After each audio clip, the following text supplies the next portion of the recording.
পেছনের আসল সত্য। ভিডিওতে দেখা যায় একটি মেরিন পার্কের সুইমিং পুলের মতো জায়গায় একটি মেয়ে আর তার প্রশিক্ষিত ডলফিনের একটা শো চলছে। চারপাশের দর্শক মুগ্ধ হয়ে তাদের শো উপভোগ করছে। পানিতে সাঁতার কাটছে একটি প্রশিক্ষিত ডলফিন। তার পাশে দাঁড়িয়ে আছে একজন তরুণী, নাম জেসিকা। ডলফিনের সঙ্গে তার সম্পর্ক যেন বন্ধুত্বের চেয়েও গভীর। জেসিকা ডলফিনকে ইশারা করে, ডলফিন লাফ দেয়, আবার পানিতে ডুব দেয়। সব কিছুই নিখুঁতভাবে চলছে। হঠাৎই ডলফিনটি জেসিকার কাছে আসে। সে জেসিকার হাতে কামড় দেয়, মুহূর্তেই তাকে টেনে নেয় পানির গভীরে। সেকেন্ডের মধ্যে পানিতে রক্ত মিশে লাল হয়ে যায়। দর্শকরা চিৎকার করছে। পানির নিচে জেসিকা আর ডলফিন দুজনে অদৃশ্য।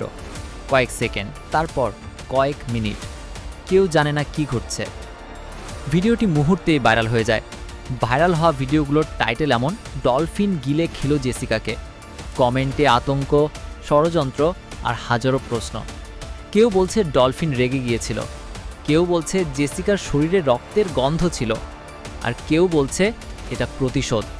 ভিডিওর ব্যাকগ্রাউন্ডে ভয়ঙ্কর সাউন্ড এফেক্ট, আর শেষে রক্তের মতো লাল ফিল্টার। মানুষ বিভ্রান্ত, এই দৃশ্য কি সত্যি নাকি শুধুই ভাইরাল হওয়ার চিন্তা? ভিডিওতে কোনো রক্ত নেই, জেসিকা চিৎকার নেই, ডলফিনের আচরণও আগ্রাসী নয়। তাহলে ডলফিন কি সত্যি আক্রমণ করেছে নাকি এটা স্ক্রিপ্টেড শো? ডলফিন কি এমন আচরণ করতে পারে? মানুষকে টেনে দিয়ে যেতে পারে?